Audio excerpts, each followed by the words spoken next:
Serena, you want to come up? You usually start and then I follow. Yeah.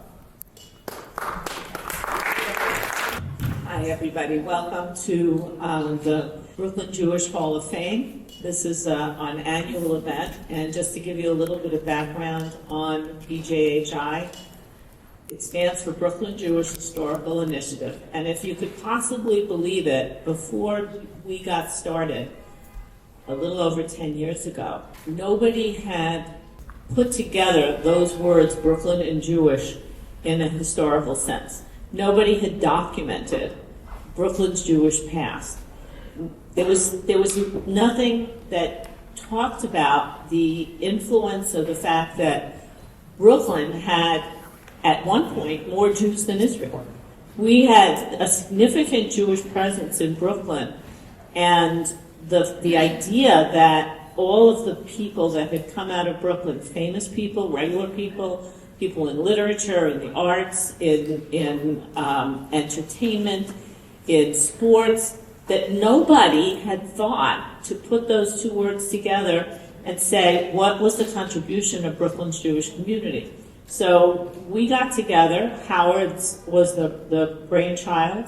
I came along a little bit later, and we started to put together that meaning of what it means to be Brooklyn and Jewish, and what people who have been Brooklyn and Jewish have brought to the world, and the contributions that we've brought to the world. And there have been many. And so I invite you to visit our website, brooklynjewish.org, because there's a lot of content there. Not just the previous Hall of Fames and the people who we've honored over the years, but things about the culture, things about the heritage, things about the different Jewish neighborhoods, the different Jewish ethnicities that are in Brooklyn, and the contributions that we have made as a group to society. And with that, turn it back over to Howard. And the purpose from day one was really to showcase who we are as a Jewish community in New York. I like to say that the New York Jewish community is probably one of the greatest civilizations in the history of our Jewish people. And it's really important, and we should showcase it as we study others. We should talk about this. We welcome your participation, because it's really important. And that's in terms of tours, it's in terms of stories that you put on it, in terms of people that you want to bring in who want to do things.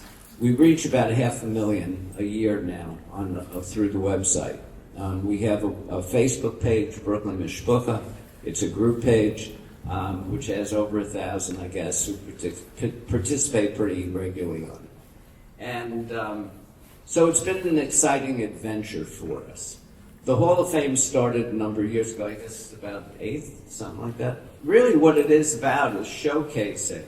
One more example, as Serena talked about, those people who are part of the Brooklyn scene who've really accomplished miracles. You know, not only for our people, for the Jewish people, but for really all of, humanity. And it's very exciting, and we're very purposeful in who we select. That it's not the same kind of person in the same field all the time. So if there's one rabbi and one cantor, that's it. So it's a fascinating process, because in the sense you have to ask, and then you have to wait to find out if they're coming in or not before you ask the next one, so you don't duplicate. And this year, for the first time, youth is important to us, as I mentioned preliminarily, because we got to look at the future in the city. There's talk about, who we are, what's going to happen to us. We know that we're going to be here forever. We've been here 371 years. We've contributed in a very, very significant way. So I invite everyone here to listen, to enjoy it, but to walk out of the room telling everybody, in terms of their attitude, negativism is over. It's time we're not victims.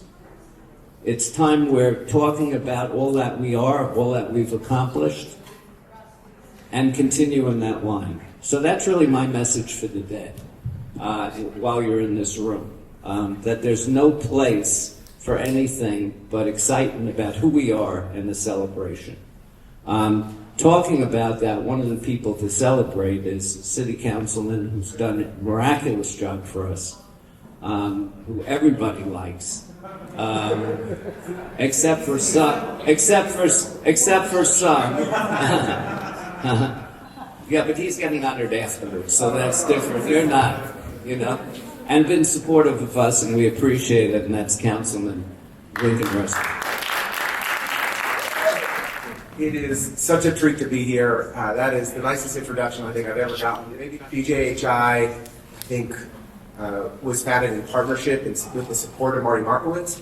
And so for Antonio to continue that tradition of the leadership at Borough Hall supporting this critical work is really meaningful to me. And I know that I think it's important. And I'm just grateful to Antonio for welcoming us into his home.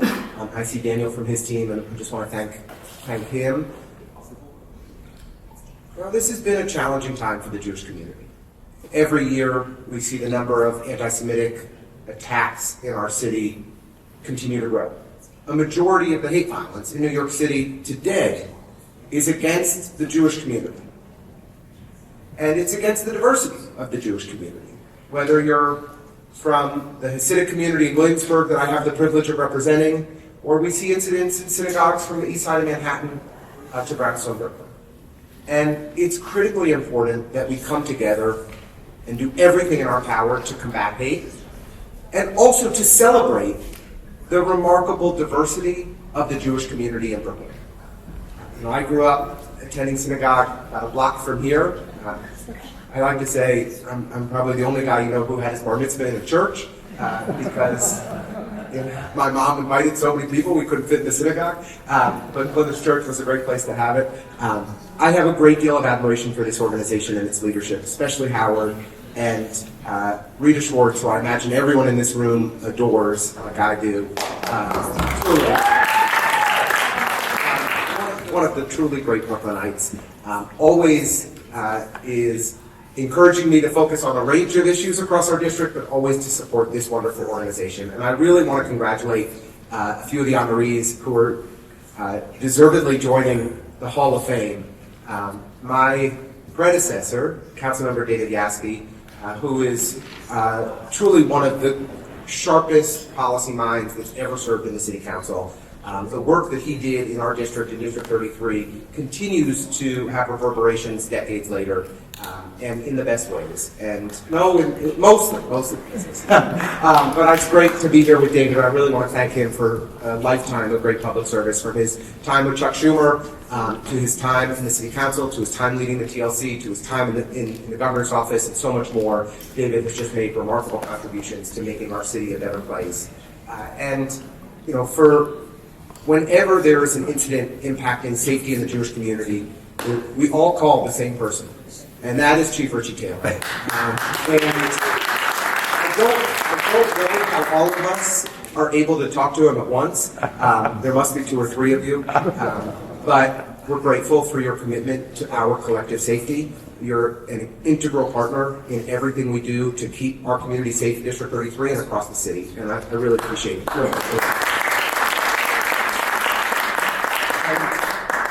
This is the only time that the words Hall of Fame and Simcha Eichenstein are ever going to be mentioned. Simcha and I work together at City Hall. I've known him now for almost 20 years. You will not find a smarter strategist in the state of New York than my friend Simcha. I often say that to my friends in Williamsburg because Simcha represents Borough Park. The community of Williamsburg and Borough Park, it's like one extended community. And I often say to my friends in Williamsburg, Simcha is the smartest guy I know. He is the first person I call for advice. You will not find a better advisor on any issue than Simcha. And they'll say, you mean among Jews? And I say, no, not among Jews, among the people of New York State. You won't find a sharper, better person than Simcha. And I don't agree with him all the time, but I respect him always. And I'm really happy for you to be honored, and happy to have the opportunity to just say thank you for everything you do, not just for the Jewish community, but for all communities across our state. It is a wonderful thing that you serve in public life. So with that, thank you for having me here today. Congrats to all the honorees.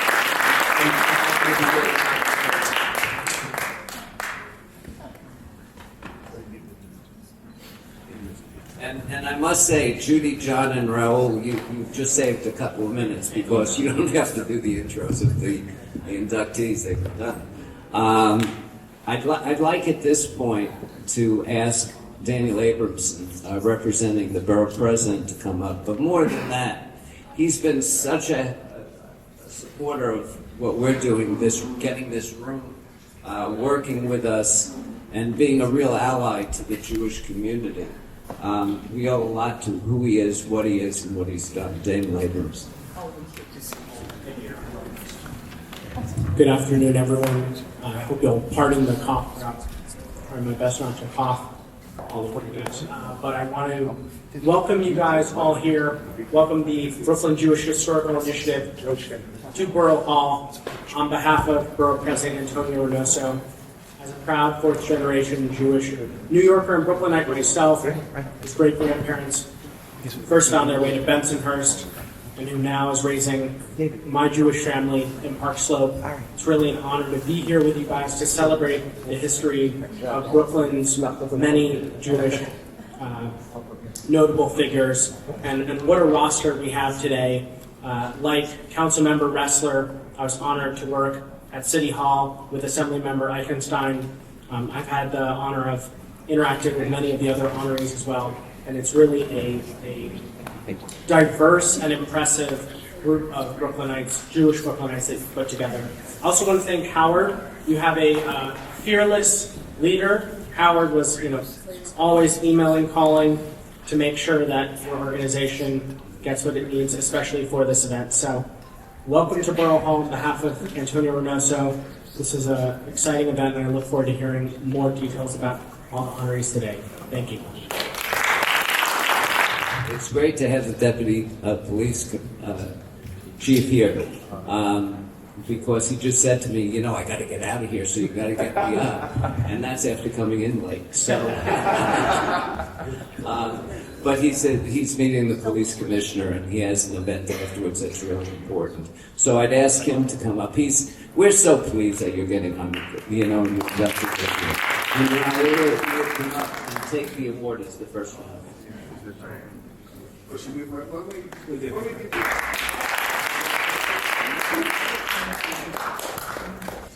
I'm very happy you could be here. I've seen you all around. So we'll introduce yourselves. I'm Raul Rothblatt. I'm the Jewish Communities Liaison for the New York City Commission on Human Rights.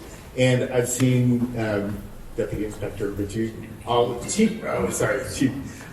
over the place, all the time, in joyful events, in painful events, and I think it's important that you're here for both. And some people are only there for the tragedy, and some people are there only for the joyful events. And that must give you like a tremendous insight into Brooklyn. So what have you gotten from all of this? It's a very unique position to be in. My position, which I'm very fortunate to serve in the NYPD at my rank, where you can see I proudly wear a yarmulke. I proudly go to, you name it, from Brooklyn Borough Hall to City Hall. We're together as one, being represented in government by so many great people, the executive branch, the legislative branch, the judicial branch, and community leaders coming together. Everyone coming together, everyone playing their part, everyone here is a leader, everyone here serves as a role model to others. Just like there are plenty of people who we look up to and we want to emulate, but we may not tell them we look up to them. We don't tell them that they're a leader to us, but we look at them as leaders and we want to emulate them. So too, everyone in this room has others who look up to you, each and every one of you. And just because they may not tell you that, hey, I look up to you, hey, I like to emulate you, I like to be around you, but they do. And you're a leader in that way, and you spread that love and that knowledge and that intelligence. And that's being a leader. And that's for this generation, for the next generations, and the generations to come. You are making an impact of the most highest proportion. Never underestimate that. When we leave here today, we shouldn't just say that, we had a nice event, had some honorees, some great honorees. We should really see the impact that we're making together, the love that we're spreading, especially now Now, of course, I know October 7th was mentioned by Councilman Lincoln Ressler. On October 7th, when terrorists invaded Israel, they didn't care what kind of yarmulke, what kind of kippah someone was wearing. They didn't care if they daven Ashkenaz or Sephardi. They didn't care if they keep 72 minutes of Shabbat or if they keep Shabbat at all. If the person was Jewish or the person was in Israel, that was enough for a terrorist to commit the most horrific, brutal attack against that person. So when it comes to Jewish identity, when it comes to being someone who's proud, let's look at each other as one. Let's look at each other as one tremendous, tremendous voice. We're going to keep fighting the good fight. When an attack is hit on any community, it's an attack on all. We all know the saying. First they came after so-and-so, and I didn't say anything because I wasn't part of so-and-so. And they came after the next, and I didn't say anything because I wasn't part of that next. But then eventually they came for me, and there was no one else around to stand up and defend me. So when we see attack on anyone, no matter their religion, no matter their way of life, it's incumbent on everyone to be outraged by it, to do our part, to stand up against that hate.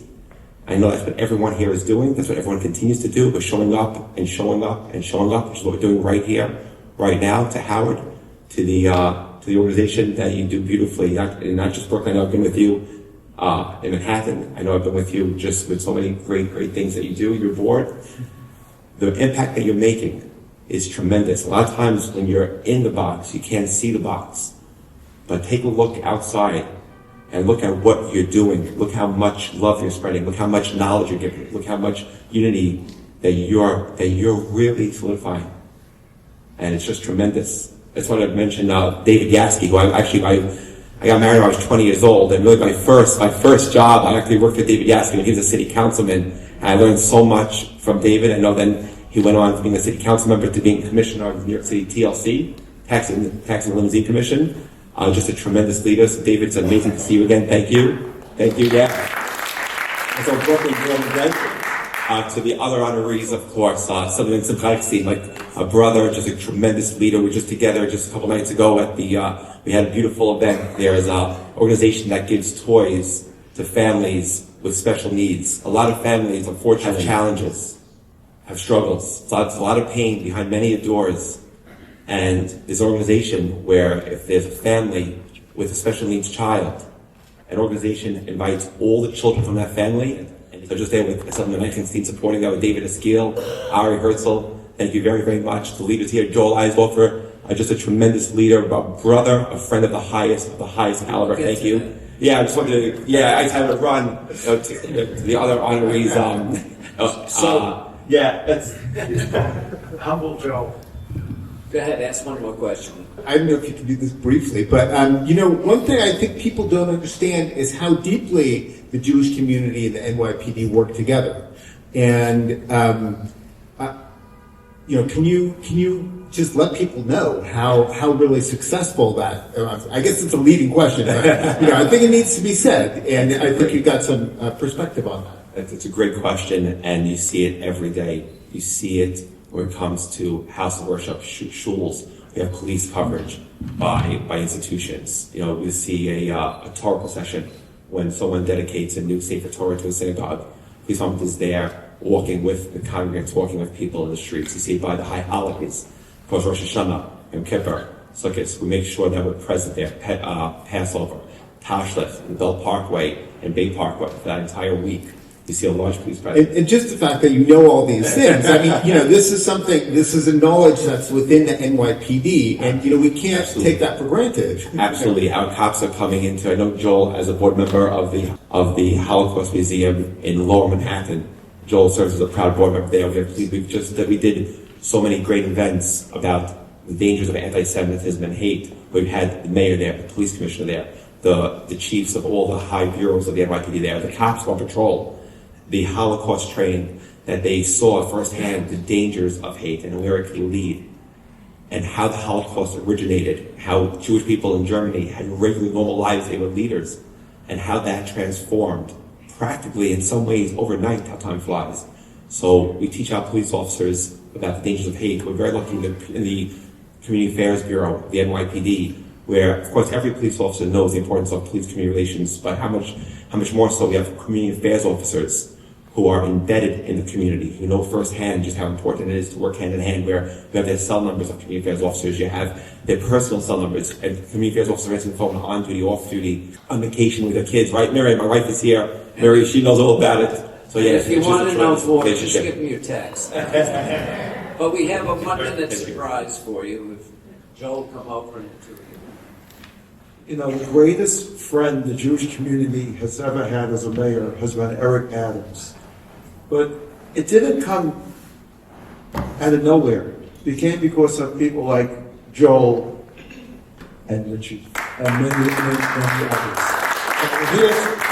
And we're here to honor Richie.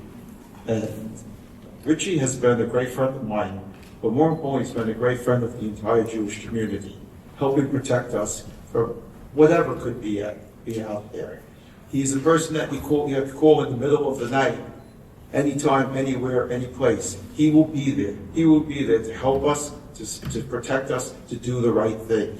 But I don't want to limit it to the Jewish community, because he is really one of the greatest law enforcement officers for the entire Brooklyn, New York communities across the board. And God bless him.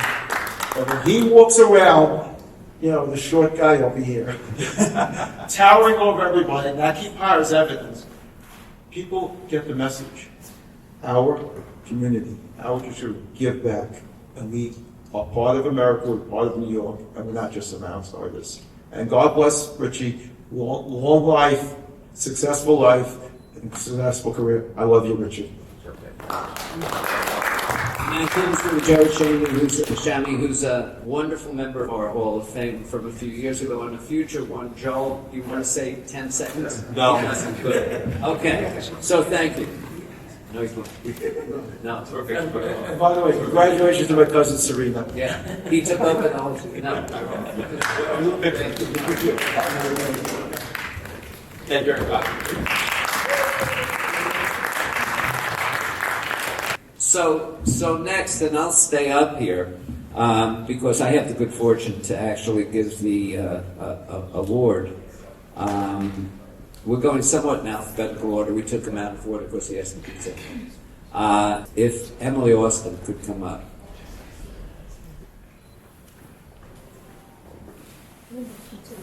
Emily Austin is someone many of you would know from TV. In the past, particularly since October 7th, and really not changed careers, but took their career path as an opportunity to really speak out for our community. Emily Austin is one of them. Considered an influencer, I suppose is the term for it, with millions of followers, and being called upon every place to go to conferences, and even by the Prime Minister, bring her over to Israel. So we're thrilled, and our youngest ever, Really? I think you're 24, something like that, ridiculous. And it's something that we're looking to, which is there are people who've accomplished in their lives early on things that are as important as people in their entire life of 70 years. And we as a Jewish community, Israel should learn something from us to showcase our younger people. And Emily is one of those who we're so pleased to have. So one of the things I think everybody would want to know, you come from a background of a very Jewish family, and you were in media before. What got you to really step forward like you have, to the extent you have? Yeah, I grew up in a Jewish home, but it's funny, growing up in the home, it felt so normal. We always kept kosher. I wasn't allowed to ever go out Friday nights. I always had FOMO. We weren't really Shabbat observant, but it was Shabbat observant adjacent, where it was like we knew it was Shabbat and we're not allowed to do anything but observe it, but we were like all watching movies as a family, which was nice. And to me, it felt like that was a lot growing up. But I was in a very predominantly Jewish community. But when I went on to Hofstra University, which is still pretty close to Long Island, you think that there's a lot of Jews, but maybe being in the School of Communications, I actually found myself very often being the only Jew in the room. While I was refreshed, I felt a very heavy responsibility. If I'm going to be the Jew, what felt initially kind of like a burden ended up being the privilege and honor of a lifetime, because not only at Hofstra, but when I went out into my career, I ended up always being that Jew. And it gave me the privilege of teaching people about all of the amazing things about Israel and Judaism. And as you mentioned earlier, I was in media before October 7th. I still am in media. I have my dream job. I'm a sports broadcaster, so I'm often televised in crazy countries like Saudi Arabia, Qatar, Abu Dhabi. I'm all over the world talking about sports, which is incredible. And I'm talking to a really non-Jewish audience. So even something subtle like wearing my ring, but I know everyone sees it on my microphone, is a statement within itself. And I think, you know, It's a Jewish star. It's a Jewish star. I like to be able to just humanize us as a people, as a country, have those uncomfortable conversations. And since October 7th, obviously the burden's been way heavier. The need and desire to do it is obviously stronger, and I'm very honored to keep on doing it. So as long as you mentioned your sportscaster, I can't help it today asking the question. Without Nemo, Alonso, and Diaz, do we even have any chance at all as Mets? No, but I heard Giannis Antetokounmpo might be coming to the Knicks. I think he's coming to the Nets. Either way, a win for New York, so I'm very excited about that. So that's a little tidbit of another side that you has. What's been the experience like over the last couple of years for you, as you've been called in by people to speak out at conferences and by the Prime Minister and others? Well, it was a huge honor. I mean, the Prime Minister asked me to be his spokeswoman for the White House recommendation, and while I really am so deeply honored and touched, my job is to protect the Jewish people in America, and if I can keep doing so as an American citizen and an Israeli citizen, but really infiltrating everything New York, DC, America-based, I feel like my weight carries more here, if that makes any sense. Well, obviously, I'm still very flattered he wanted me. But, yeah, I mean, what was your question? That was really the question in terms of, and what do you think people's expectations are of you at this point as you walk in a room? Yeah, I mean, when I walk into a room, my dad told me a quote, and for those of you who go to synagogue, you probably see it. No, it's not synagogue here. Behind me for a Torah. Above the Torah, it says, it's in Hebrew, but it says, know before who you stand. My dad tells me that all the time, because he says, when you speak to your mother, know before who you stand. When you're speaking to the Prime Minister of Israel, know before who you stand. When you're speaking to a sheikh, know before who you stand. And I can't really lie and say, well, I have one approach for everyone. I really, I kind of adapt to my environment and to my situation because, you know, obviously in Israel I hate the word Hasbara, but doing Hasbara in Israel is so easy because everyone's a friend and an ally. But then I go to countries like Qatar and I find myself in a screaming match at Carbone during a Formula One last year with the Minister of Culture. And, you know, there's really no right recipe. I feel like you need to meet people where they are. But one thing that I do, and I really encourage everyone else, is never be apologetic about who you are, even if you completely walk away disagreeing. There's no, I support Israel, but I'm Jewish, but too many people try to justify it or try to impress people by lowering themselves. And I can tell you, when I go to the countries that literally being a Jew is illegal, I still don't apologize for who I am or my identity. And I promise you all, the respect that I have for that is so much greater, even if it's in countries where you're killed for your identity. I don't care. We're honored to have you now as a part of the Hall of Fame. It's a great group. And don't imagine that we won't be calling on you from time to time. Please So do. I'm thanks. so honored. Thank you.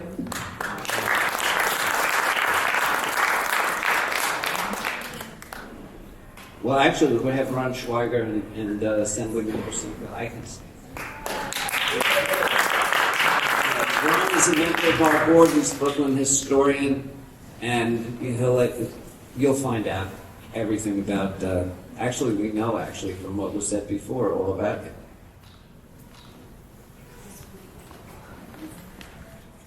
As the historian of Brooklyn, Borough Park is a very historic community. As an Orthodox Jew, how and why did you get involved in politics?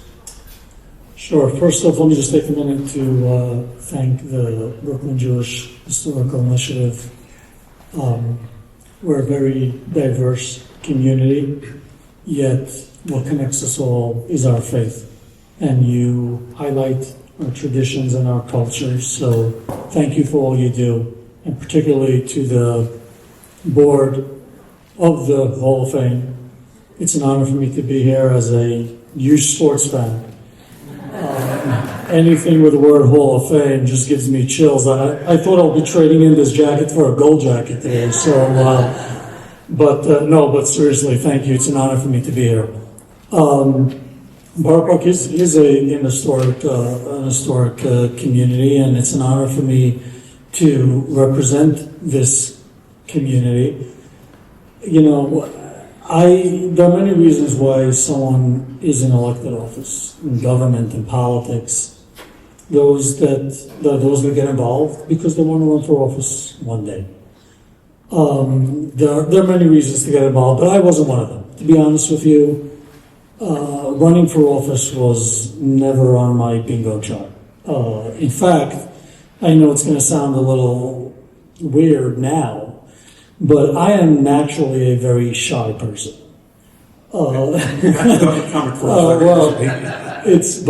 at first it was a huge adjustment for me. I mean, I was working in government for a long time, but I was always the behind the scenes person. I was never on stage. I never had the camera on me.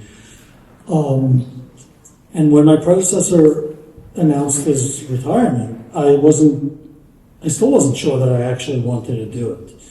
But the opportunity to represent your community and help people was one that really, that's the real reason why I've been doing this. And there are many components to the job. Obviously, I'm a legislator, so our job is to legislate, to be in Albany, vote on bills, pass the budget. But the constituent services portion of the job, which I take more pleasure in, if I may say, than passing bills, serving the community, my office is located on 13th Avenue, obviously you know the place. Major commercial street. It's our mini Times Square, if I may. Sitting in my office, have all constituents walk in, and for us to be there as a resource and be able to help them, that is one that's really the reason. That's what keeps me motivated. It's tough. It's tough being in Albany all week, away from your family. But when you walk down the street and some random person stops you and says, just 10 seconds of your time, I want to thank you, your office helped me. And that's really what I feel fulfilled with that. Well, as an assemblyman and an elected official, very often there are things that you want to have done, and sometimes you run into a stone wall with who you want to contact. I understand there was something that the sanitation department had been doing and changed the ruling of putting out the garbage cans in the evening. Mm-hmm. And in this case, it was on a Friday. Yes. And how was that happening in your community, in the Orthodox community? It's funny you raise that because I actually just received a text sitting here that I need to call our program and council people in Albany. I just passed this bill this year. The governor has yet to sign it. I believe she will. But we're talking about possible amendments, and to those that understand the process, it needs to be delivered by December 31st. I'm not going to bore you with how the legislative process works, but we're actually having conversations about this as we speak. These are one of the quality of life issues within the community. There are the larger bills, and then there's the constituent services, and then you have the quality of life type of bills. What accomplishments, basically, that you think that you really accomplished that really resonates? Well, I will say my biggest accomplishment of my career would be this past year when we included in the budget the language on yeshiva education, which could be an interview in itself for hours. But that was one that made its way into the budget this past year, giving private schools, religious schools, their independence, yet ensuring that they, at least at a minimum, meet standards in providing a sound basic English education. And that's one that I'm very proud of and was an issue from the minute I got there. I worked very hard on that, and we were able to get it included in the budget this past year. So that would be my biggest accomplishment legislatively.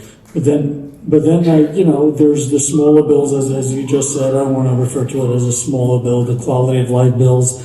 If in New York City they can't understand that in certain areas, Shabbat this week starts, I think, 4:16. So like we're one New York, and we respect all different cultures and religions. And if it doesn't work for a particular community, a regulation on a Friday afternoon, we should be able to accommodate that as a city. So Well, it seems that you've accomplished a lot, and it's an important position to be in. And congratulations on being honored. thank you for having me, and Howard, thank you for reminding me that I'm from the younger ages. But I want to add one thing, and you can correct me if I'm wrong. Aren't you the first or the highest ranking Hasidim elected office or something like that? My response to that was, I may be the first, but I know I won't be the last. And just a couple of years later, we were already joined by, there's another Hasidic individual now elected to the State Assembly. So we've expanded our, if I may refer to it, Aaron Reeder from Rockland, and we have other, from electeds that recently joined, Kalma Yeager and Sam Berger. So we have, if I may refer to it as a little caucus, it's not an official caucus, don't tweet that, but we have our little group, and it's just a pleasure serving with all of them. But to that point, it's a great responsibility. So yes, it's an honor, but... Are you sure that you were shy at one time? No, but in all seriousness, there are people that they will look at you and they will paint a picture of an entire community. Fair or not, right or wrong, that's just how it is. And the responsibility is on me to the way I conduct myself to make a true Kiddush Hashem. And that comes before any vote I take, before any speech I give. Just the way, there are people that I may be the first Hasidic individual that they interact with. This is a very, very large state. Obviously, we're all here in Brooklyn and New York City, but I would have, community leaders, elected officials from upstate New York, they don't have this relationship with the Jewish community, let alone the Orthodox Jewish community, and they would ask questions about, and it does not come from a bad place. It really doesn't. And sometimes we need to be careful. I recently said in an interview, and I know my time is up, but I recently said in an interview, they asked me, what was the one thing that you weren't prepared for in office? By the way, a politician never gives up his mic, just so you know. But what was the one thing that you weren't prepared for? And, it's a tough question. I'm not sure how to answer that. I thought a second. I said, I always knew I'm going to have to know when to speak up. But what I did not know is equally as important, perhaps even more important, is when not to speak up. And it sounds very cliche, but it's very, very true. Sometimes we cancel people based on one comment that they made. It comes from ignorance or whatever it may be. And engaging with people that are very far removed from our community, our way of life. They really don't understand it. But then when you sit down and you talk to them and they start realizing the beauty of the community, of the cultures, so anyway, I know my time is up, but I want to thank you all, Rita, Howard, everyone. Thank you for having me. This is a great honor. I don't have many awards and plaques in my office hanging on the wall or on my desk, but the word Hall of Fame, this one's sitting on my desk. So.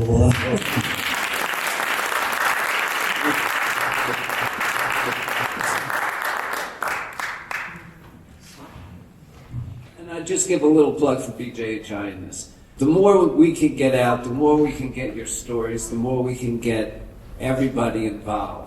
And take a look at the website. Any way you can think of to add to what we're doing, please do it. And please let us know. So what we have now is Henry Saboznik, it's a joy that we're going to be listening to you, and Ellen Levitt of our board.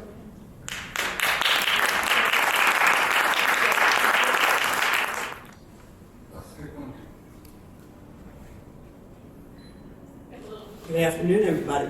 We have a real Brooklyn Renaissance man here. And he's a graduate of Wingate High School. And he's also the author of a recently published book, The Tourist Guide to Lost Yiddish New York City. What we have here is somebody who's been involved in Yiddish revival, in klezmer revival, music production and making music, and writing, and the NPR series, Peabody award-winning NPR series, the Yiddish Radio Project. How did growing up in Brooklyn impact your career? Is because of my being born in and growing up in Brooklyn. When my family arrived in 1949, Holocaust survivors, they moved to Brooklyn, and I was fortunate as someone growing up to experience the last gasp of the previous generation of dynamic Yiddish culture in New York, where we were living in Brownsville, on right off Pitkin Avenue. This was the last gasp of the great Chazonim. My late father, Oliver Shalom, was a famous cantor, and I was singing in choirs to accompany him at that point, the last apprentice cantors. And I was fortunate to grow up in that world, was still a primary language, and the culture was still active in their lives. This was heightened also by being in yeshiva. I was a graduate of Lubavitch, and again, at that point, it was still, Yiddish was still the taich. You would still translate from Ivre into Yiddish. So I was surrounded by a really kind of dynamic resonance of Yiddish culture. It was kind of ironic because Brooklyn used to be called the city of churches, and so suddenly we've become representative. So for me, Yiddish culture was both something very, very close, something familiar, but I was also a product of dynamic assimilation, watching TV. I was going to yeshiva, but I wanted to be Beaver Cleaver, and Leave It to Beaver. That's what I wanted. I wanted to be an American, and it was my pursuit of traditional American music in Appalachia that actually led me back home to study the music, the equivalent music of hillbilly music, to study the equivalent of that in the Yiddish community. And again, was fortunate that some of the greatest of the klezmorim, of the old great players, were still around, and I could meet with them, I could study with them. My great friend, the late Pete Sokolow, Oliver Shalom, was my guide to studying with all of the magnificent traditional musicians, and I was honored to be able to track their lives and make it a part of my own. Tell us about the new book, The Tourist Guide to Lost Yiddish New York City. Give us one or two real cool places that we should find it. Right out of the gate, this was a real thrill. My new book, The Tourist Guide to Lost Yiddish New York City, there's a photo on the cover, probably one of the most historic Brooklyn photos, of a place called Kishke King. I don't know if we have any Pitkin Avenue, and Kishke King, I remember as a child, because I was born around the corner on Chester Street, and the photo by N.J. Jaffe, the great Brooklyn photographer, was taken the same year that I was born. So I remember Kishke King. In fact, I think I still have some heartburn from one of the pieces of Kishke. But the book was my attempt to make the past the present, and to bring Brooklyn the dynamic history of Yiddish culture that was New York City and still is. And I was just proud that I could have the book out. The book came out, and my audiobook version also came out, so I have a lot of traditional Yiddish music on there. So it was a real thrill to be a gateway of Brooklyn's past into the future. Long live Yiddish Brooklyn. Oh, man. So as he mentions Pitkin Avenue while they're walking away, it reminds me, we did Veterans event at Zion Park at Pitkin Avenue for several years, actually. And I found that in terms of my history, a lot of the family came from Brownsville, and my grandparents had lived 2 blocks from Zion Park, so that was really something to find out in terms of my contact to Brooklyn in the old days. At this point, I'd like to ask up, and this is a nice music to music in a way, because I didn't realize that. If Rita Schwartz, and Rita did so much work on this event, we got to thank her.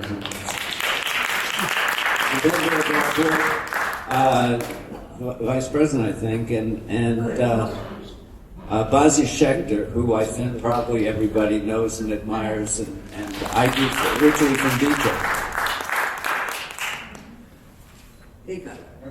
And when I was singing in my own synagogue choir, Brooklyn High Synagogue, got interested in how cantors in other synagogues would chant the same prayer differently. I picked Orcha Dodi, which everybody knows. Okay, so the Sephardics did it one way, the Orthodox did it another way, we did it one way, and I got all caught up with how a cantor learns to sing the same song or the same chant that I sing one way and everybody sings a different way. But I didn't meet Bhakti that way. I have a house on Fire Island. Take the walk taxi down to the shul on Fire Island, and there she is, chanting completely differently than anything I ever heard.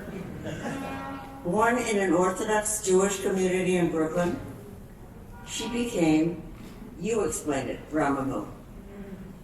So, yes, I grew up in, like many of the honorees, I grew up in Borough Park, Brooklyn, and I'm also a yeshiva graduate, and my brothers went to Lubavitch Yeshiva also. And my roots are very deeply embedded and woven together with like the culture and the spirituality that I grew up with. And I was a touring, performing, recording musician for 20 years.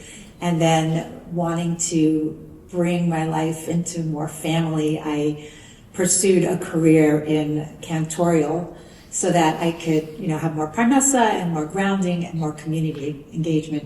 And so the last, 14 years, I've really kind of woven together my spiritual and creative work. And my job that I first got as a cantor was at Romamu, Manhattan. Romamu is a different interdenominational Brooklyn, not only Brooklyn, Jewish community. Which I recently learned about because it was up in Manhattan first. And then I heard about some kids who had bar mitzvahs and bat mitzvahs there, and I said, where? And it encompasses, how many people know about what Romamu is? Yay. You recently learned, I did.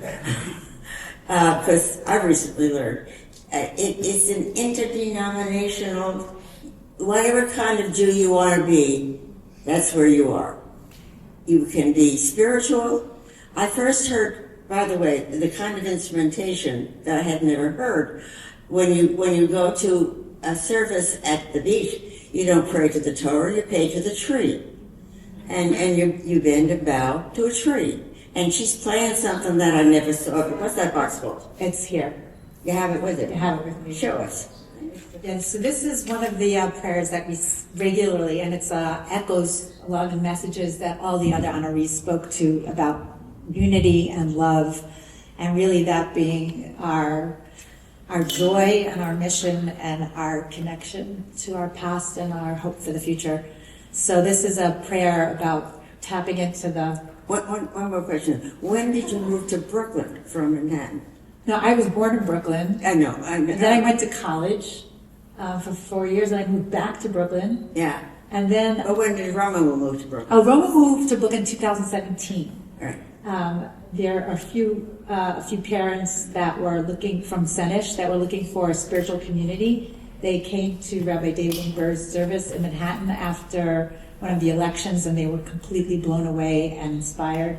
And they had him teach, and then they decided that they want to try this as a community in Brooklyn. And somehow, even though I was a cantor in Manhattan, I ended up being the spiritual leader of this community for many years. And I've been there for almost 9 years right now, and still, like, there's so many faces here of people that I adore and pray with and sing with and connect with. And actually, the administrator. Just tell them where it is. So 664 Bergen Street. Stella is our administrator, and a few of our congregants are over here, Courtney and Cammie over there. So this way. So this is just about love in our liturgy. So please call and respond. So respond after I call. You just respond.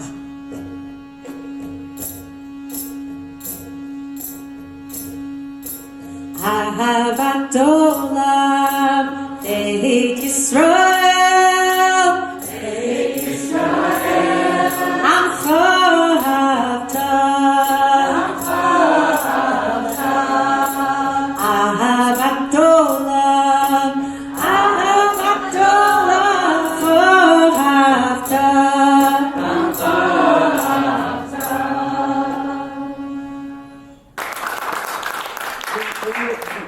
This after the Baruch Hu, the call to community, it goes into this love sandwich of prayers, Havat Olam, and the Ahavta sandwich between Shema, which is really one of the most poignant and most important prayers that the Jewish people have. I'll do a Chadudi that I wrote. It's just a little piece of. I'll just do the chorus, Chadudi, and I just wanted to share that, like the culture and the spirituality that I bring to the work that I do is really, it just comes from being in Brooklyn, being a Brooklynite, from drinking up the Yiddish in my neighborhood and, all the different things. And I have a band called Pharaoh's Daughter, which I'd love you guys to all check out. That's my cultural musical work, really about taking influences from all over the world and mixing them with the Yiddish Jewish background and creating something that's universal. And so I'll just sing chorus. Lecha dodi lekrat kala Penei Shabbat nekabela Lecha dodi lekrat kala Penei Shabbat nekabela. You try. Lecha dodi lekrat kala Penei Shabbat nekabela Lecha dodi lekrat kala Penei Shabbat nekabela.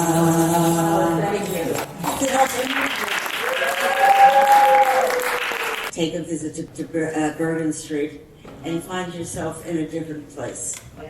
And then come visit us at Fire Island. So we're honored to have you as part of the Hall of Fame. It's miraculous what you've accomplished. Really. It's an honor to be with them. I really appreciate it. The Jewish Historical Initiative, it's been such a pleasure and an honor to be here. Thank you.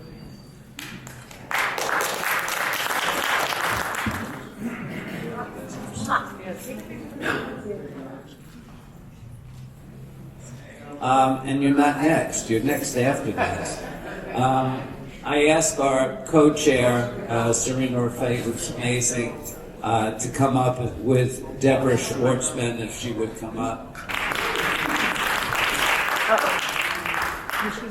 Continuing our youthful adventure during this Wall of Fame, we're thrilled, actually, that Richie had nominated her and couldn't be more pleased. I was reading your bio and I was looking at it and I was thinking, you're a social media influencer. And that's, it's kind of a recent term. How do you feel about the things that you influence and the selection of what you decide to promote? I know that you have a set of values and that those values are a guiding force in what you do for the Jewish community. Yeah, absolutely. So for those of you who don't know me, my journey in media, politics, and all that started when I was on Bar Ilan at Bar Ilan University in Tel Aviv, and we had 2 direct rocket hits on our campus in May of 2019, and we were in the bomb shelter, and half of the trip were Israelis. To them, it was so normal. To me, I was like, I'm an American. We don't have rockets that fall on our heads. We don't do that in our country. And in that moment, that was the catalyst for me to want to come back to America and get involved in politics, to, God willing, be in a position one day, like many of the great honorees and attendees in this room, to really influence and help Israel from the American side, because we know that that's a lot of where the influence comes from. So when it comes to posting, everything that I've ever done has been with the mindset of furthering my values, which is truth, freedom, humanity, and doing that from the American perspective. But obviously, I'm Jewish. Israel is my home and my heart forever and always. And God willing, everything I've done has just pushed me further to being in that position one day. After October 7th, when Israel was attacked, it had a profound influence on you and your life. And you, after what you witnessed, you co-founded an organization called 1,000 Strong. Can you talk a little bit about that? Yeah, absolutely. So a lot of my friends, obviously on October 7th, it was Torah, we were having lunch, and a lot of my friends who were a little bit less religious started getting pings on their phones. They're like, guys, something's happening in Israel right now. We need to leave. We're in Miluim. We're getting on a flight tonight. And none of us had our phones for the most part, except for a few people, so we really didn't know what was going on.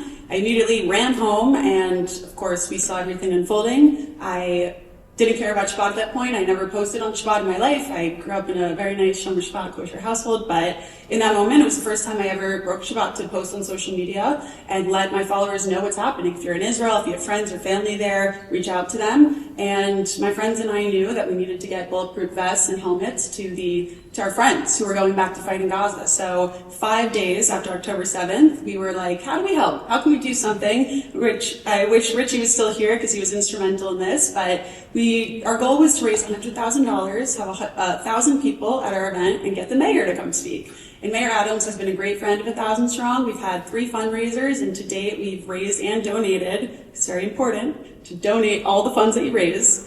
We've raised and donated over $1 million to widows and orphans in Israel. We've been in touch with a few designers at Saks Fifth Avenue to send brand new clothing to the widows who became widows post-October 7th, providing charity and not just giving money, but really giving these individuals the dignity to rebuild their lives. What was the most profound thing that you witnessed when you went to Kfar Aza?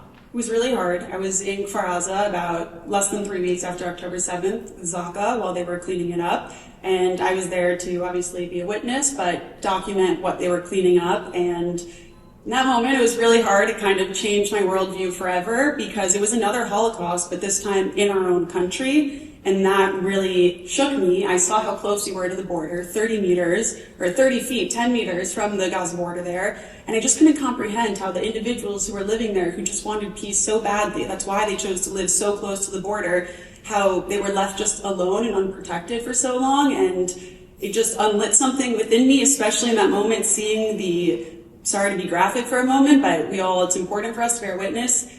At that point, Zaka was trying to piece together a few toddlers to try and find their remaining body parts and the damage. And to just see that unleashed a beast inside of me that I think should be in every single individual. We should all be dangerous but controlled. And I just wanted to go into Gaza. I said to the soldiers, okay, give me your gun. I'm ready. Let's go. Let's get our family members home. And they laughed at me. They're like, oh, you're so American. But I really think that fire is within all of us. We're all family, whether we know each other deeply or we just know each other through the Jewish network of our beautiful community. And I think that is something that every community is jealous of us. It doesn't matter how well we know fellow Jew. We always want to help. We always want to empty our pockets, open our doors, open our hearts to help a Jew in need. And that makes me just extra proud to be Jewish, especially in harder times, but even more so in amazing times. Tell us about living in Brooklyn and your growing up. Well, I actually live in Manhattan, but my grandpa, my mom's here, when my family immigrated here, he was a surgeon at Maimonides Hospital for many, many years. So we know, of course... I was born at Maimonides Hospital. a lot of people here were. My grandpa was a heart surgeon, so I don't think he delivered you, but he may have been around the time, been on the floor or something, but New York, especially in the wake of, this is a positive thing here, but that's why I'm doing positivity. In the wake of Mamdani's election, every cab driver there is like, Mamdani, what are you going to do there? I'm like, you have rockets on your head. What are you going to do about it? And it's just, I really think the positivity stems from the Brooklyn Jewish community. It is so rich and so cultured. Half of my friends are living with their husbands in Flatbush now, raising beautiful children. And so I really think that Brooklyn is the powerhouse of all of New York Jews. And it's just really amazing, as somebody said, a little Israel in New York, to be able to come, kosher supermarkets, kosher communities, you don't have to worry, and also living in peace amongst their neighbors. I think the Black Jewish unity really comes from Brooklyn, and it extends far and wide across America, definitely within the political movement. And so I love it here. I'm so honored to be here, and wow, this is such a nicer courtroom than Manhattan's. You guys are doing something right. Well, thank you so much. Thank You you. really brought a lot, and just for transparency's sake, my husband is actually a social media influencer. Not quite like you. He's old Jewish man, which you may have heard the tag, and if you haven't, look it up. But it makes fun of all things Jewish. So kind of a fun way and an opposite type of thing to what you're doing, which is so important and brings the values of the Jewish community and the values of our people, and supporting it is such an important thing. So thank you so much. Thank you. Thank you so much. One of the things, and I've written about a dozen articles this year for JNS that I talk about, and this is a representation in terms of what we're seeing today, is that we have a responsibility here as Jews to be warriors for our people on the home front here. And we need to learn what that means, how to spread it, how to get people educated and joyous again, as Vazi is doing, and others doing. That means really standing our ground, being positive, and not taking a step backwards, but moving forward. In terms of moving forward, I'd like to ask David Yaski to come up. And we have a board member, Judy Greenwald.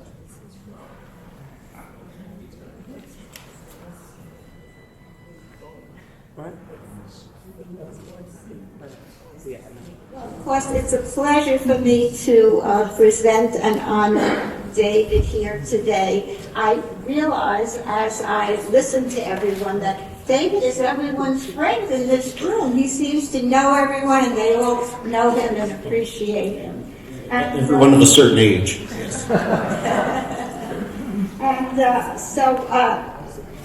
what I am most impressed with is your dedication to public service, because it spanned federal, state, and municipal government. You've been a public servant in all three levels. And you were chief counsel to the House Subcommittee on Crime and Criminal Justice. You were director of the governor's public policy. You were city councilman for many of us for many, many years, starting right after 9/11. And you've been chair of the city's Taxi and Limousine Commission. So what I think, in other words, you've been in the room where it happens. So I would like to ask you that, of course, you have much to tell us. As a council member, you represented the large ultra-Orthodox community in Williamsburg, as well as many modern Orthodox, conservative, and Reformed Jewish Brooklynites in the brownstone neighborhoods. Did that give you a different perspective on the Jewish tradition? I've been thinking, sitting here, first of all, thank you, Judy, and thank you to the entire board for this honor. I was really gratified when you emailed me about it, and then seeing the other folks here, I'm extremely honored, because they're people I admire and people I was not familiar with, I now admire even more. So thank you for that. It's interesting. Lincoln Ressler, who I have to say last night or night before last, my wife said, you know, the only elected officials newsletter that I read beginning to end is Lincoln Wrestler. There's always so much in there.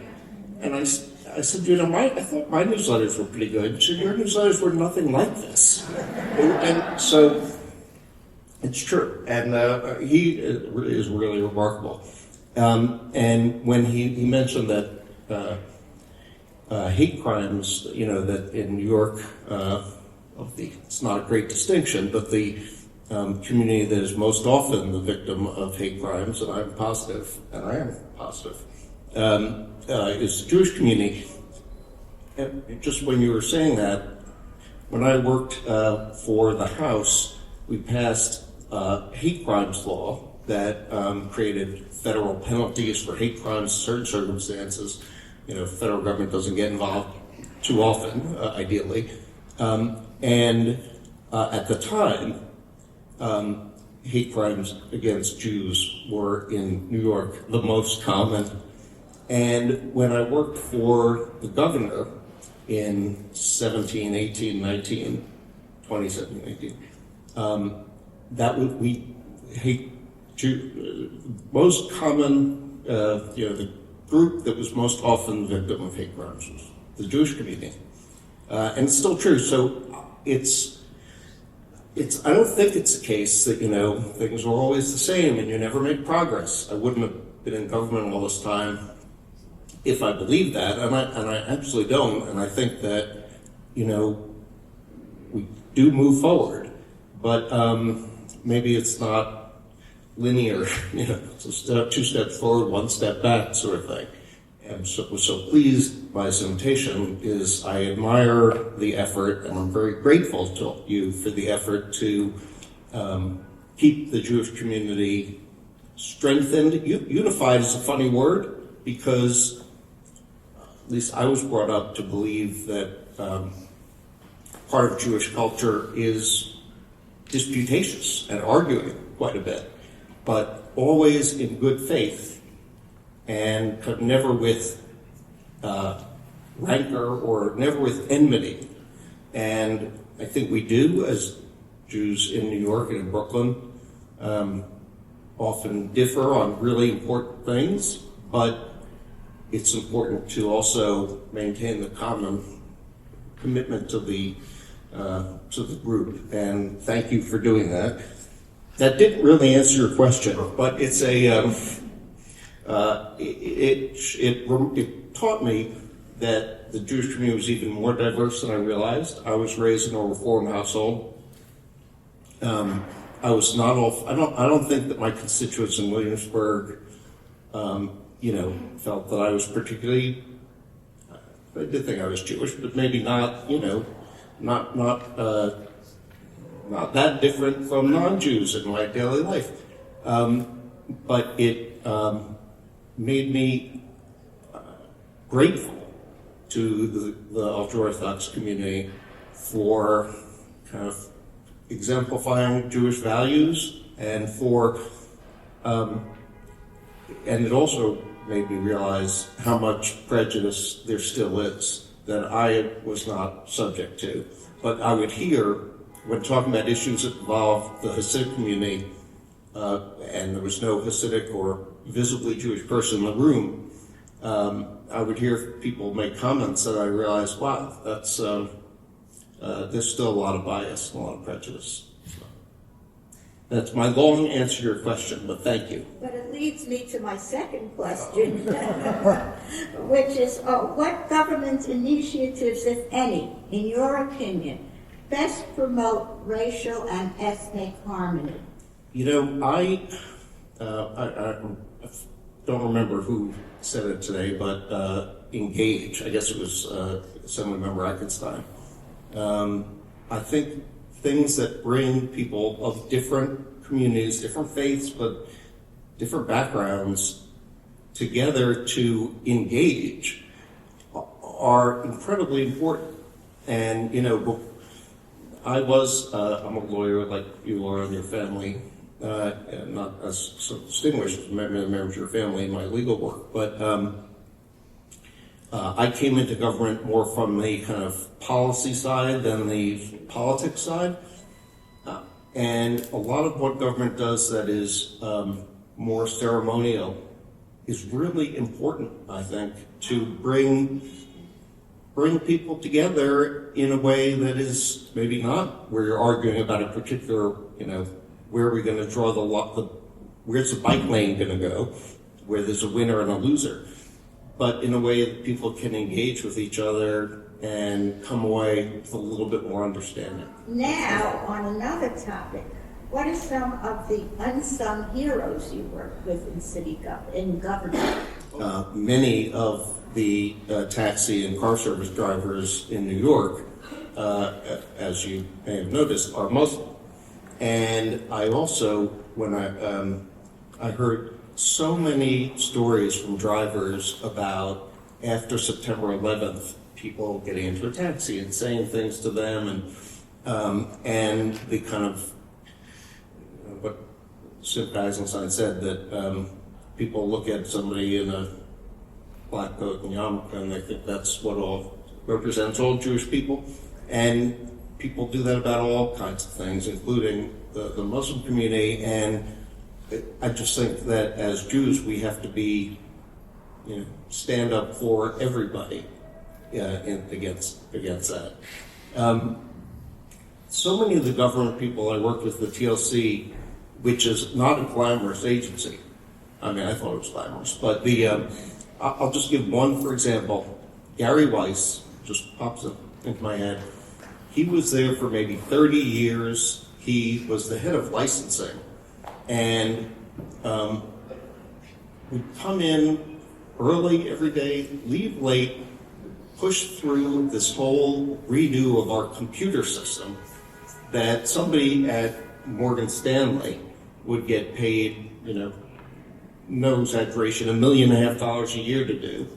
And he did it on the for civil service compensation because he had pride in it. And I work with so many people like that in government. I don't know if that's always appreciated, how hard and talented a lot of the government folks are.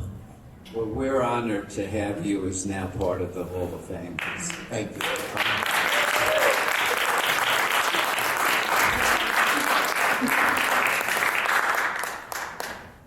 So here we are. We made it through the whys. And I liked your suggestion, by the way. Yeah, well, it's a good one. I mean, you could have done that with the taxi commission, just changed every possible regulation, so it was reversed. It's been an extraordinary afternoon. I've enjoyed it. This is the first time we've done the daytime. We always do it in the evening, and we're going to have to think in the future whether this or the other. I sort of like this. And what I want as a takeaway really on this is two things. One, and don't take it away, there's food outside. Serena has done a miraculous job of arranging for that, so enjoy yourself and chit-chat. Talk about what took place here, because I think we learned a lot. We saw a lot. And I couldn't be more pleased, because part of what we try and orchestrate and put together is different vantage points, so it's not the same message over and over again. And we've heard a variety of messages, very powerfully. And I think that's important at this time. We need truly to be powerful. And we need to really tell our story in the most miraculous ways. And the third part, learning from Basia, we need to do it with joy. And I think she is certainly an expression of that. And what we've learned is the seriousness that everybody takes in this, as we learned from a couple of other of our inductees today. So for me, it's been a great day. Thank you all for being here. Go enjoy yourself outside.